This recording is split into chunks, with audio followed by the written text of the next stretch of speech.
रसखान कवि अरब देश के रहने वाले थे। भाव की बात बता रही हूं मैं आपको। एक दिन हमारे वृंदावन मथुरा का कोई व्यक्ति ये लड्डू गोपाल की मूर्ति लेकर के और बेचते बेचते बेचते बेचते अरब देश तक पहुंच गया। और जब लड्डू गोपाल की मूर्ति को बेच रहा था तो रसखान कवि छोटे थे, हंस करके पूछ लिया, बाबा ये बताओ कि ये भैया जो है कहाँ मिलता है और आप इस भैया को हमें कितने रुपए में दोगे। यानी भगवान से संबंध बना लिया, किसका, भैया का। जो कीमत थी उस मूर्ति की कीमत चुकाकर खरीद लिया और खरीद कर फिर बेचने वाले से पूछ लिया, इतना बताते जाइए, ये मुझे बहुत अच्छा लग रहा है, ये भैया मिलता कहाँ है। तो बांके बिहारी की लीला, मथुरा में अवतार हुआ, गोकुल में बड़े हुए और मथुरा में वृंदावन में बड़ा बड़ा नटखटपंती दिखाया, बड़ा बड़ा लीला करके दिखाया। तो उसने बेचने वाले ने कह दिया कि अगर तुझे इस भैया से मिलना, उसे तो मूर्ति बेचनी थी, उसने कह दिया कि वृंदावन में मिलता है। ध्यान दीजिएगा।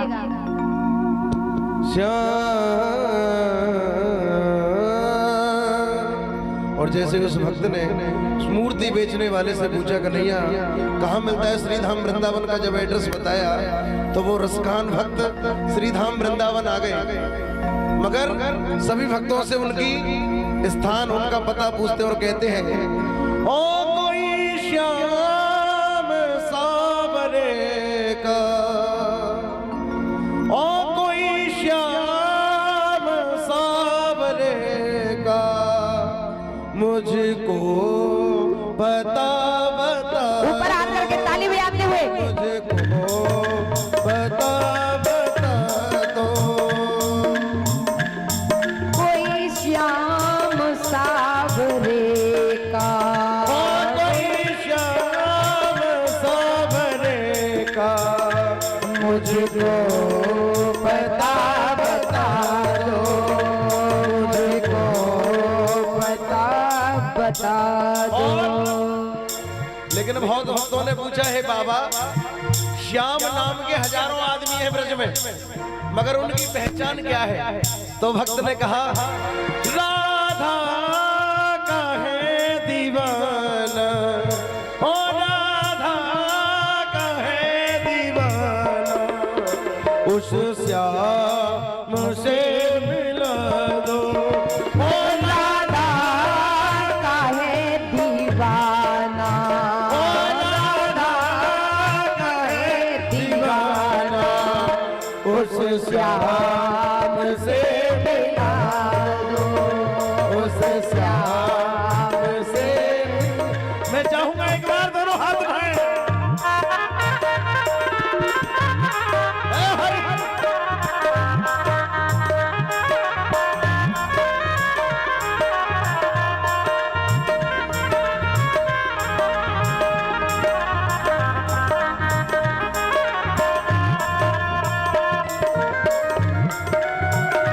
हरि हरि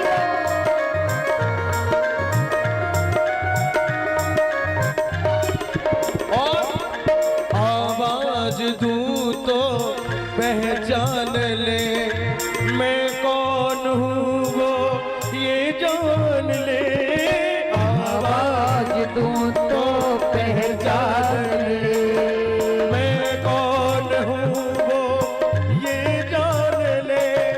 भक्त कहता है, वो ऐसा है जिसे आवाज देने से ही पहचान जाता है कौन भक्त के मन में क्या भावना है। श्याम झरोके बैठ के सबको मुजरा ले, जैसी या की भावना तैसो ही फल दे। आवाज दिल की पहचान ले, आवाज दिल की पहचान ले, मैं कौन हूँ वो ये जान ले, आवाज दूं तो पहचान ले, मैं कौन हूँ ये पहचान ले। ओ जिस शहर में उसका मंदिर, जिस शहर में उसका मंदिर, उस श्याम से मिला दो, उस श्याम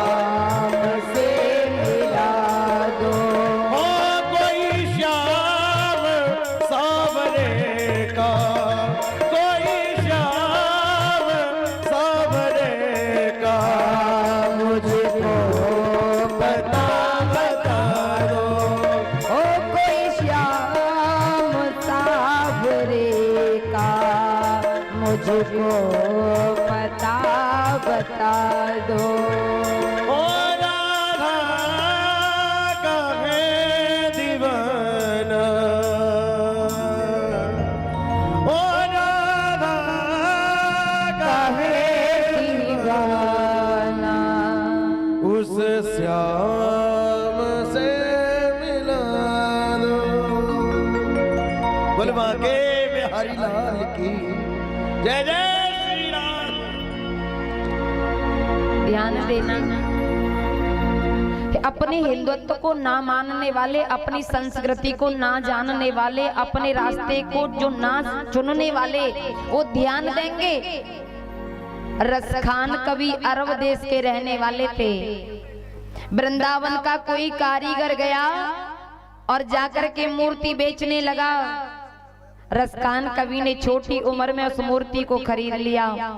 आप बैठ जाइए शांति बना करके, खड़े मत रहिए, बैठ जाइए भैया सभी। बाकी बिहारी लाल की जय। जब लड्डू गोपाल की मूर्ति को खरीदा, ध्यान देना, बहुत एक एक पॉइंट समझने का है, इससे हमें कुछ न कुछ सीख मिलती है कि अन्य संस्था को मानने वाले, अन्य धर्म को मानने वाले अपने धर्म की तरफ भाग रहे हैं। और देखिए अपने हिंदुओं को कैसे पागल होकर के कभी कभी अपने धर्म को छोड़कर चल देते हैं। रसखान कवि ने लड्डू गोपाल को खरीदा, पूछ लिया ये भैया कहाँ मिलेगा? मूर्ति बेचने वाले ने कह दिया वृंदावन मिलेगा। ढूंढते ढूंढते कोई श्याम सावरे का मुझको पता बता दे। वृंदावन में आए। आपने देखा होगा कहीं कहीं रासलीला होती है, रामलीला होती है। तो रासलीला जब होती है, हमारे वृंदावन में बड़ी रासलीला होती है। बांके बिहारी की छवि बना करके कोई व्यक्ति झांकी दिखा रहा था, बांके बिहारी की छवि को दर्शा रहा था। वही मुरली, वही मुकुट, वही पीतांबर देखा। रसखान कभी दौड़े जाकर के झांकी निकालने वाले के गले से लिपट गए, भैया मिल गया, भैया मिल गया, भैया मिल गया। झांकी निकालने वाले ने कहा भैया कौन हो, कहाँ से आए हो? अरे मेरा नाम रसखान है, मैं अरब देश से आया हूँ। किससे मिलना है? लड्डू गोपाल को दिखा करके कहा इससे मिलना था, और ऐसी छवि तो आपकी है, आप ही तो हो। झांकी निकालने वाले ने कहा भैया मैं तो भगवान की स्वरूप बना करके छवि दर्शा रहा हूँ। अगर इस भैया से मिलना है, बांके बिहारी से मिलना है, तो संतों की शरण में चले जाइए। संतों की शरण में गए। मेरे वृंदावन में आज भी एक ऐसे संत हैं, ध्यान दीजिएगा, आज भी वृंदावन की प्रेम मूर्ति श्री परम आदरणीय प्रेमानंद जी महाराज, जिनकी दोनों किडनियां फेल हैं काफी समय से। डॉक्टर ने ये घोषित कर दिया था कि तुम ज्यादा दिन जीने वाले नहीं हो, लेकिन देखो मेरे वृंदावन में आज बाबा के दीवाने बने हुए हैं। 2 बजे जब वो अपनी यात्रा पर निकलते हैं, छोटे नन्हे नन्हे बच्चे भी बुढ़ों के साथ में अपनी आंखों को टकटकी लगा करके देखते हैं कि कहीं से हमारे परम पूज्य प्रेमानंद जी महाराज निकल करके आए और हमारी आंखों को दर्शन दे जाएं। ये बांके बिहारी का ही तो चमत्कार है, ये उन संतों का ही तो चमत्कार है। वृंदावन में संतों की शरण में रसखान कभी पहुंच गए, और ऐसे संतों ने कह दिया भैया से मिलना है तो जाओ जमुना के पावन तट पर भजन करना। रात्रि के 12 बजने से पहले तुम्हें अपने भैया कृष्ण कन्हैया का दर्शन अवश्य हो जाएगा। रसखान कभी जमुना के तट पर पहुंच गए और इंतजार कर रहे हैं कि मेरा भैया आने वाला है। 12 बजने को तो थे, भगवान कन्हैया कहीं दिखाई नहीं दे रहे थे। रसखान कवि ने मन में ठान लिया अगर लौटकर अरब देश जाऊंगा, मैंने अपने धर्म को छोड़ दिया, क्योंकि रसखान हिंदू धर्म के नहीं थे। अगर मैं अपने यहाँ लौट करके जाऊंगा तो लोग मुझे जीवित नहीं छोड़ेंगे। तू गया था भैया बनाने के लिए, लौट कर क्यों आ गया? और वृंदावन में रहा, भैया का दर्शन नहीं हो पाया, तो फिर भी मेरी जिंदगी बेकार है। इसलिए आज मैं प्रतिज्ञा करता हूँ, आज ये रसखान प्रतिज्ञा करता है कि जमुना में कूद करके ही अपने प्राणों का परित्याग करूंगा। रसखान कवि जमुना जी में कूदने के लिए तैयार हुए, डूबने के लिए, मरने के लिए तैयार हुए।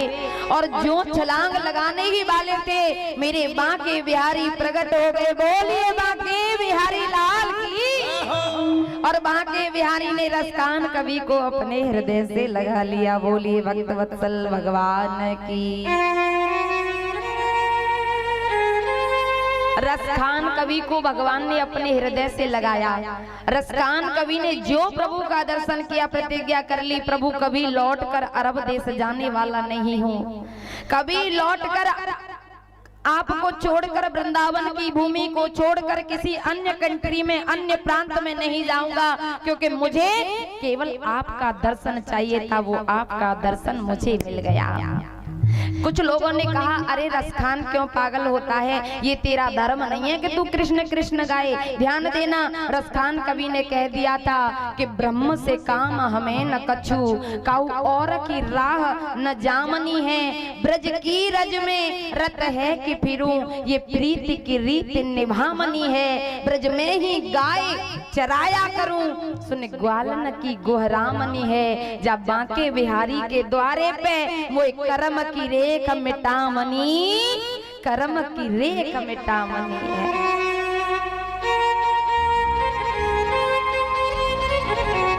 मेरे इस वृंदावन में आकर के तो बड़े बड़े दीवाने हुए हैं। बिरादरी का क्या पूछोगे, क्योंकि ठाकुर जी के यहाँ, मेरे बांके बिहारी के यहाँ कोई बिरादरी देखी नहीं जाती है। मानस में गोस्वामी जी भी लिखते हैं कि जात पात पूछे नहीं कोई, और हरि को वजह सो हरि को